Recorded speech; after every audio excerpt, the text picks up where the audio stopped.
21వ శతాబ్దంలో కూడా తాగడానికి సరైన నీళ్లు లేక ఎంతోమంది కలుషిత నీళ్లు తాగి అనారోగ్యం పాలవుతున్న పరిస్థితి చూస్తూనే ఉన్నాం. గతంలో ఎన్నో ప్రభుత్వాలు వచ్చినా తాగునీటికి సంబంధించి శాశ్వత పరిష్కార మార్గాన్ని చూపించలేకపోయాయి. కూటమి హయాంలో పవన్ కళ్యాణ్ ప్రత్యేక చొరవతో పల్లెల్లో మౌలిక సదుపాయాల కల్పనకు పెద్దపీట వేస్తున్నారు. ఇప్పుడు పల్లె పల్లెకు సురక్షితమైన తాగునీటిని అందించడం ద్వారా ఏపీకి అపర భగీరథుడిగా పవన్ కళ్యాణ్ ప్రజల గుండెల్లో నిలిచిపోనున్నారా?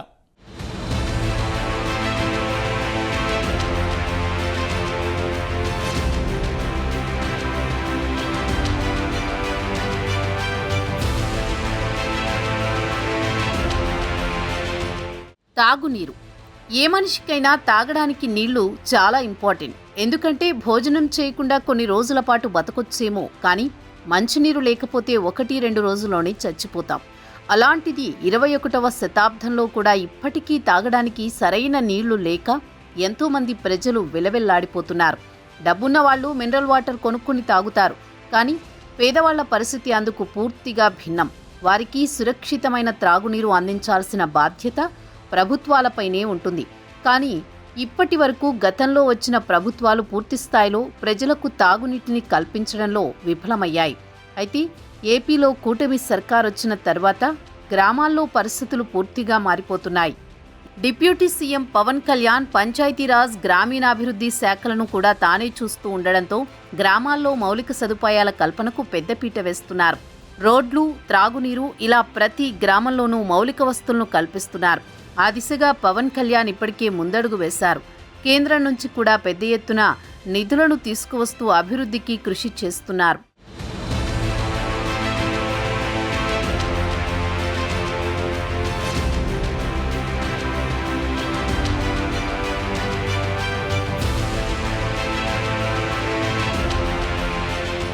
తాజాగా జల్ జీవన్ మిషన్ పనుల్లో ప్రజలను భాగస్వాములను చేయాలని అధికారులకు ఉప ముఖ్యమంత్రి పవన్ కళ్యాణ్ సూచించారు.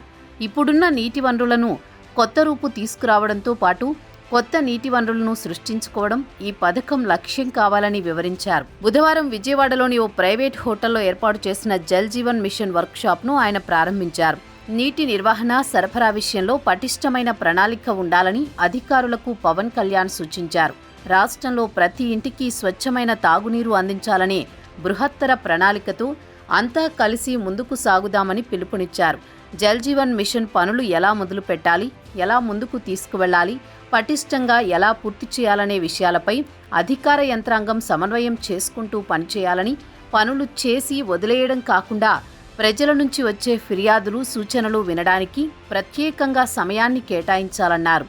గ్రామీణ ప్రాంతాల్లో నివసించే ప్రజల తాగునీటి అవసరాలను గుర్తించి ముందుకు వెళ్లాలని కోరారు. జల వనరుల లభ్యత, వాటి నుంచి పొందాల్సిన ప్రయోజనం, ఇతర అంశాలను నిశితంగా పరిశీలించి శాశ్వతంగా ఫలితాలు అందేలా జల్ జీవన్ మిషన్ పనులను మొదలు పెట్టాలన్నారు డిప్యూటీ సీఎం. శశిభూషణ్ గారు బిగినింగ్లో మేము మాట్లాడుకుంటా ఉంటే, భారతదేశ ప్రభుత్వం స్వాతంత్రం వచ్చినప్పటి నుంచి మామూలు డబ్బు ఖర్చు పెట్టలేదు. దాదాపు ఏదో ఒక లెక్క తీస్తే దాదాపు 1,00,000, I think more than 1 lakh crores I think till now government of India had spent.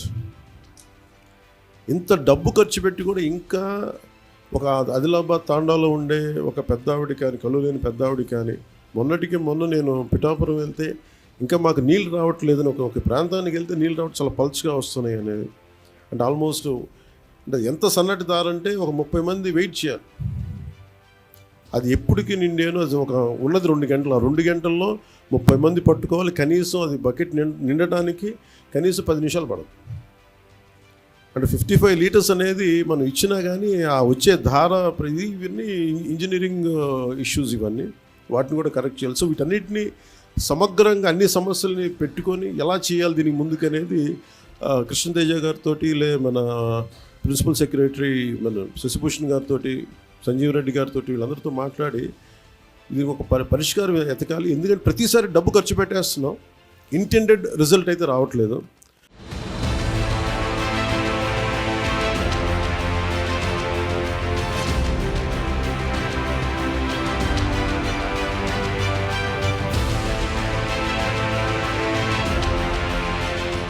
YCP అధినేత జగన్ పాలనపై AP deputy CM Pawan Kalyan సంచలన వ్యాఖ్యలు చేశారు. వైసీపీ హయాంలో 4,000 కోట్ల రూపాయలను నష్టపరిచారని చెప్పారు. కేంద్ర ప్రభుత్వం ఇచ్చిన సొమ్మును కూడా ఇష్టానుసారం సొంతానికే వాడేసుకున్నారని తెలిపారు. ప్రతి ఇంటికి తాగునీరు అందించాలన్న లక్ష్యంతో కేంద్ర ప్రభుత్వం జల్ జీవన్ మిషన్ పథకం కింద రాష్ట్రానికి 4,000 కోట్ల రూపాయలను కేటాయించిందని తెలిపారు. అయితే ఆ సొమ్మును జగన్ ప్రభుత్వం దుర్వినియోగం చేసిందన్నారు. వైసీపీ పాలనను దుయ్యబట్టిన పవన్ కనీసం సామాన్యులకు చుక్క నీరు అందించాలన్న స్పృహ కూడా గత ప్రభుత్వానికి లేకుండా పోయిందన్నారు. ప్రాణాధారమైన నీటిని అందించడంలోనూ శ్రద్ధ చూపలేదన్నారు. తాను చేసిన వారాహి యాత్రల్లో అనేక మంది మహిళలు బిందెలు పట్టుకుని వచ్చారని, తమకు తాగునీరు కూడా ఇవ్వడం లేదని అప్పట్లో తనకు చెప్పారని అన్నారు. మహిళల నీటి కష్టాలు చూసి తన మనసు కరిగిపోయిందని పవన్ కళ్యాణ్ చెప్పారు. అందుకే తాను జల్ జీవన్ మిషన్ను ప్రతిష్టాత్మకంగా తీసుకున్నానని వివరించారు. ప్రతి ఇంటికి స్వచ్ఛమైన తాగునీరు అందించే వరకు తన మనసు కుదుట పడదని వ్యాఖ్యానించారు. నీటి సమస్యతో అనేక మంది పడుతున్న ఇబ్బందులను పరిష్కరించడమే తన తొలి ప్రాధాన్యతగా పవన్ కళ్యాణ్ పేర్కొన్నారు. జనవరి నెలాఖరుకు డిపిఆర్ తీసుకుని జల్ శక్తి మంత్రికి ప్రతిపాదిస్తామన్నారు. తాను 2 సార్లు ఢిల్లీ వెళ్లినప్పుడు కూడా జలజీవన్ మిషన్పై ఎక్కువగా చర్చించినట్లు తెలిపారు. తమ ప్రభుత్వం ఈ ప్రాజెక్టు కోసం 70,000 కోట్లను కేటాయించిందన్నారు డిప్యూటీ సీఎం. 38 సస్టైనబుల్ రిజర్వాయర్స్ నుంచి ఇది దీని మ్యాపింగ్ ఇలా ఉండాలి. ఈ రెడ్ ఎందుకున్నాయి ఇక్కడ, ఈ రెడ్ ఇవన్నీ ఎందుకున్నాయి అంటే ఇవన్నీ బోర్ పాయింట్స్తో చేసింది.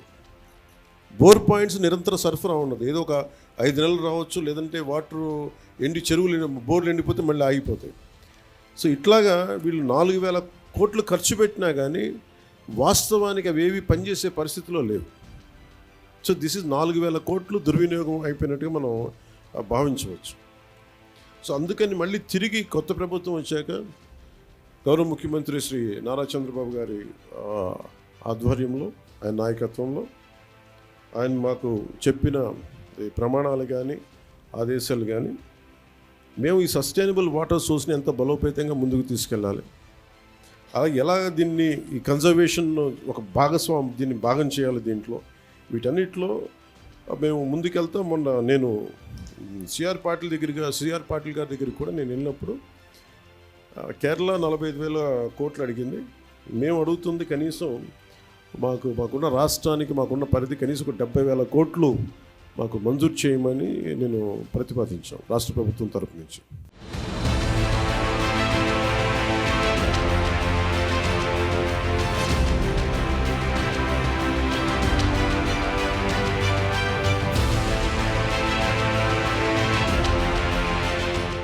గ్రామాలకు పవన్ ఇప్పుడు ఆశాదీపంలా కనిపిస్తున్నారు. ఆర్థికంగా పరిపుష్టం చేసేలా పంచాయతీలను, అదేవిధంగా ప్రజలతో ప్రత్యక్షంగా ఎన్నుకునే సర్పంచుల వ్యవస్థను బలోపేతం చేస్తున్నారు.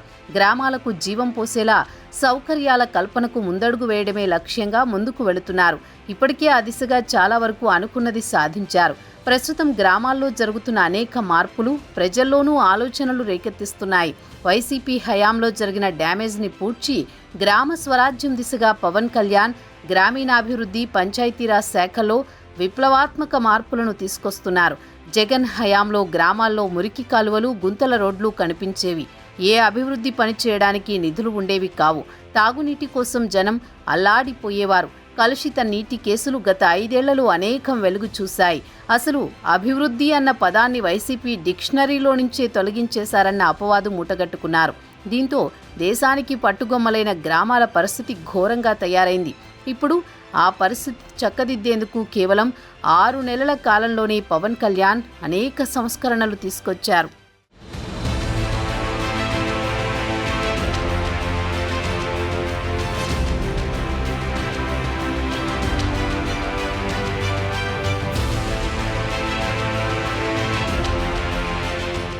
ఆరంటే 6 నెలల కాలంలోనే కూటమి పాలనలో అనేక సంస్కరణలు కనిపిస్తున్నాయి.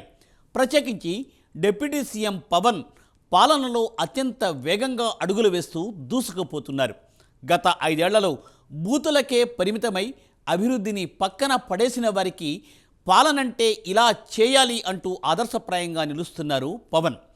దేశ రాజకీయ వర్గాల్లో సైతం ఇప్పుడు ఎక్కడ చూసినా పవన్ కళ్యాణ్ పేరే మారుమ్రోగిపోతోంది. పవన్ కళ్యాణ్ 2024 ఎన్నికలతో పవర్ కళ్యాణ్ అంటూ దేశమంతా పవన్ కళ్యాణ్ గురించే మాట్లాడుకుంటున్న సందర్భం ఇది. దేశ రాజకీయాల్లో సత్తాను చూపడమే కాకుండా పరిపాలనలో సైతం తనదైన మార్కును చూపిస్తున్నారు పవన్. దేశం మొత్తం పవన్ మార్కు పరిపాలన గురించి చర్చించుకుంటున్న పరిస్థితులు కనబడుతున్నాయి. తమ తమ రాష్ట్రాల్లో కూడా పవన్ వంటి పాలకుడు ఉంటే బాగుండు కదా అన్న అభిప్రాయాలు వ్యక్తమవుతున్నాయి. తన ఆదాయ మార్గాలను కూడా తృణప్రాయంగా వదిలేసి మరీ జనం కోసం నిలబడిన నాయకుడు అంటూ సర్వత్రా జనసేనానిపై ప్రశంసల జల్లులు కురుస్తున్నాయి.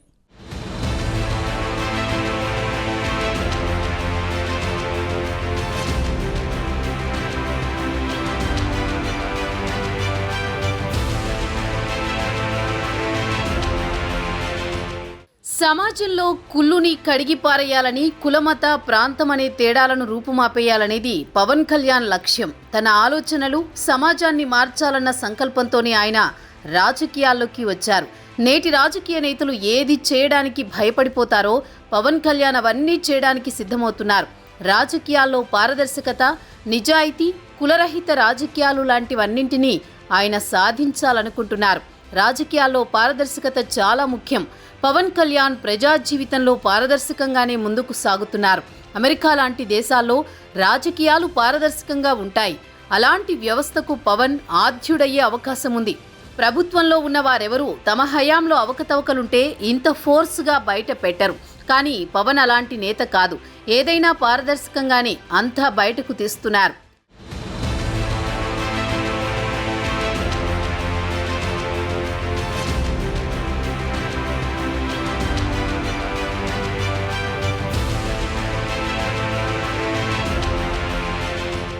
చాలా మంది నాయకులను చూశాం, వచ్చారు వెళ్లారు, కానీ జనానికి గుర్తుండిపోయేది మాత్రం చాలా తక్కువ మంది. అలాంటి వారిలో మొదటి వరుసలో ఉండే నాయకుడు పవన్ కళ్యాణ్. అసలు సిసలు నాయకుడు అంటే ఇలా ఉండాలి కదా అని ప్రజలంతా చర్చించుకునే పరిస్థితిని కల్పించారు పవన్. ఆ విధంగా ఆయన మార్పు అయితే తీసుకొచ్చారు. వైసీపీ పరిపాలనకి, ప్రస్తుత కూటమి పాలనలో పరిస్థితికి స్పష్టమైన తేడాలను గమనించవచ్చు. గ్రామీణ అభివృద్ధి, పంచాయతీరాజ్ మాత్రమే కాకుండా డిప్యూటీ సీఎంగా మిగతా శాఖల్లో కూడా తప్పొప్పులు సరిదిద్దుతున్నారు.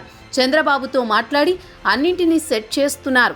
ప్రజలకు ఏది మేలు చేస్తుంది అనే అంశాలపై పవన్ చొరవ తీసుకుని కూటమి పాలన సమర్థవంతంగా నడపడంలో తన మార్కు చూపిస్తున్నారు.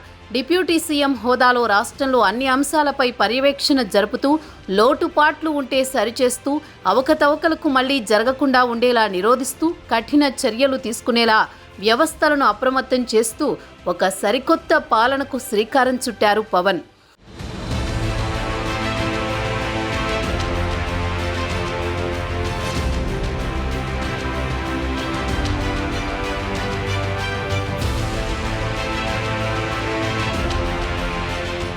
పాలనాపరంగా చంద్రబాబు, పవన్ కలిసి 1000 అడుగులు ముందుకేశారు. ముఖ్యంగా కేబినెట్ మంత్రుల్లో అందరికంటే డిప్యూటీ సీఎం, రాష్ట్ర గ్రామీణ అభివృద్ధి, పంచాయతీరాజ్, అటవీ శాఖ మంత్రిగా పవన్ కళ్యాణ్ ప్రభుత్వ పాలనలో నిర్ణయాత్మక శక్తిగా దూసుకుపోతున్నారు. తనకు కేటాయించిన శాఖలకు సంబంధించి మాటల్లో కంటే చేతల్లోనే పనితీరును కనబరుస్తూ క్షేత్రస్థాయిలో గ్రామాన ఎన్నో అభివృద్ధి మార్పులు చేయగలిగారు. ఇప్పటికే ఉపాధి హామీ పనులను ఆమోదిస్తూ తీర్మానాలు చేశారు. ఈ పనుల కారణంగా 54 లక్షల కుటుంబాలకు ఉపాధి ఫలాలు అందేలా గ్రామ సభల్లో నిర్ణయాలు జరిగాయి. గ్రామాల్లో సీసీ రోడ్ల అభివృద్ధి, డ్రైన్లు, పశువుల పాకలు, చెరువుల పూడికతీత, హార్టికల్చర్ పనులు, చెక్ డ్యాంల నిర్మాణాలు, మైనర్ ఇరిగేషన్ల ట్యాంకులు తదితర పనులు, ఇలా అనేక కార్యక్రమాలను చేపడుతున్నారు.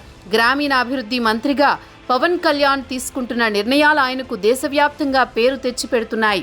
దేశమంతా పవన్ కళ్యాణ్ గురించి మాట్లాడుకునేలా చేస్తున్నాయి.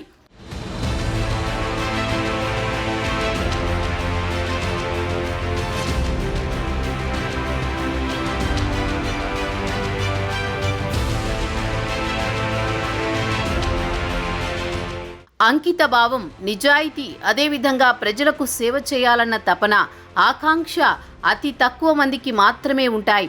అటువంటి కోవకు చెందిన వారిలో మొదటి వరుసలో ఉండే పేరు జనసేనాని పవన్ కళ్యాణ్. ఒక రాజకీయ నాయకుడిగా దాదాపు దశాబ్దన్నర పైనుంచి ప్రజా జీవితం కొనసాగిస్తున్న పవన్ కళ్యాణ్ జనసేన పార్టీతో సరికొత్త మార్పులు తీసుకువచ్చారు. పవన్ తీసుకొచ్చిన మార్పులు తెలుగు రాష్ట్రాల్లోనే కాకుండా దేశవ్యాప్తంగా చర్చనీయాంశమవుతున్నాయి.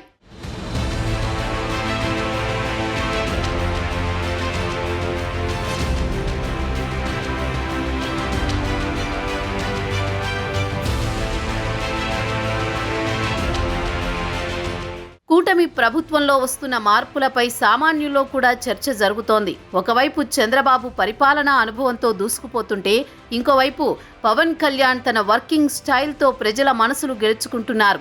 ఈ ఇద్దరు సూపర్ మార్క్ పాలనతో భవిష్యత్తులో కూడా తమకు అవకాశం దక్కదేమో అన్న ఆందోళనలో వైసీపీ నేతలున్నట్టు తెలుస్తోంది. ముఖ్యంగా ప్రతి సమస్యలపై పవన్ కళ్యాణ్ స్పందిస్తున్న తీరు చూస్తుంటే మాత్రం ఇది కదా అసలు సిసలు నాయకత్వం అన్న టాక్ వినిపిస్తోంది. పదవి అంటే హోదా కాదు, బాధ్యత అని చాటుతున్న నేతగా పవన్ కళ్యాణ్ గుర్తింపు సాధించారని చెప్పడంలో ఎలాంటి అతిశయోక్తి లేదు. అది చేస్తాం ఇది చేస్తామంటూ గద్దెనెక్కే నేతలు మళ్లీ ఎన్నికల కొరకు కంటికి కనిపించని నేటి రాజకీయాల్లో జనసేనాని పవన్ కళ్యాణ్ రాజకీయాలను కొత్త పుంతలు తొక్కిస్తున్నారని సర్వత్రా వినిపిస్తోన్న టాక్. సామాన్య ప్రజలు కష్ట నష్టాల్లో పవన్ అండగా నిలబడుతున్న తీరు దేశానికే ఆదర్శంగా మారింది. ఎందుకంటే పల్లెల్లో ఉండే ప్రజలు బాగుంటేనే దేశం బాగుంటుంది. పల్లె ప్రజల కష్టాలు తెలిసిన నాయకుడిగా పవన్ కళ్యాణ్ పల్లెల్లో సమస్యలన్నింటినీ సమూలంగా రూపుమాపేందుకు నడుం బిగించారు. అందులో భాగంగానే ఇంటింటికి సురక్షితమైన తాగునీటిని అందజేయాలనుకోవడం.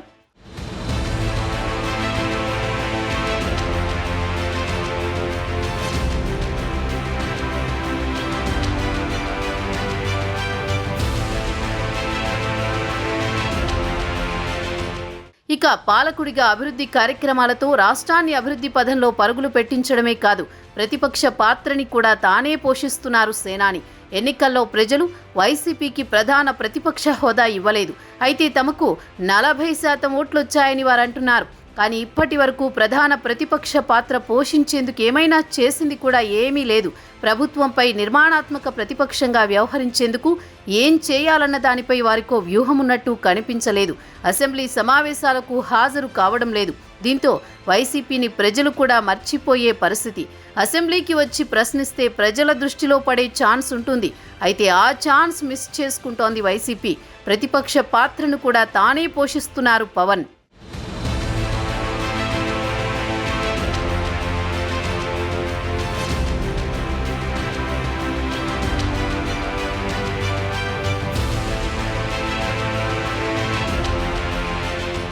పవన్ ఇప్పుడు రాష్ట్రంలోనే కాదు దేశంలోనే కీ రోల్గా మారారు. పవన్ ఒక నియోజకవర్గానికి కాదు, ఒక రాష్ట్రానికి కాదు, దేశంలో ఒక ప్రత్యేక స్థానం సంపాదించుకున్నారని చెప్పుకోవచ్చు. పిఠాపురం నియోజకవర్గం నుంచి ఎమ్మెల్యేగా గెలుపొంది ప్రస్తుతం రాష్ట్ర మంత్రిగా, డిప్యూటీ సీఎంగా ఆంధ్రప్రదేశ్ రాష్ట్రానికి సేవలు అందిస్తున్నారు. ముఖ్యమంత్రి చంద్రబాబుతో సమానంగా రాష్ట్రంలో కూటమి నుంచి పవన్ కళ్యాణ్ ప్రధాన పాత్ర పోషిస్తున్నారని చెప్పుకోవచ్చు. అయితే రాష్ట్రంలో పాటు దేశంలో అధికారంలో ఉన్న బీజేపీ సైతం ఎక్కువగా పవన్ కళ్యాణ్కు మద్దతు తెలుపుతూ ఉంటుంది. మొత్తంగా జాతీయ స్థాయిలో ఫోకస్ అవుతూనే రాష్ట్రంలో తన పట్టు నిలుపుకుంటూ తనదైన శైలిలో దూసుకుపోతున్నారు పవన్. కేవలం తన నిజాయితీ, పాలనలో నిబద్ధత, కమిట్మెంట్ ఇవే జనంలో ఆయనకు ప్రత్యేక స్థానాన్ని కట్టబెట్టాయి.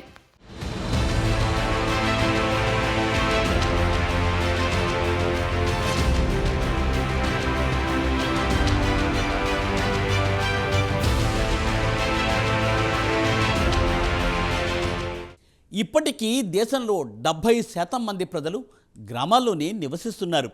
గ్రామాలు బాగుంటూనే దేశం బాగుంటుంది. మొత్తంగా పవన్ చొరవతో ఏపీలో గ్రామాల ముఖచిత్రమే మారిపోతోంది. సంపూర్ణంగా తాగునీటిని అందించిన ఘనతను దక్కించుకున్న చరిత్రలో ఏకైక నాయకుడిగా మిగిలిపోనున్నారు పవన్ కళ్యాణ్. కేవలం 6 నెలల్లో ఇన్ని సంస్కరణలు తీసుకువచ్చిన పవన్ మరి మిగిలిన 4.5 ఏళ్లలో ఇంకెన్ని సంచలనాలు సృష్టిస్తారో తెలియాలంటే మాత్రం వేచి చూడాల్సిందే. ఇక ఇది ఇవాల్టి బర్నింగ్ ఇష్యూ. మరొక ఎపిసోడ్తో మళ్ళీ కలుసుకుందాం. నమస్తే.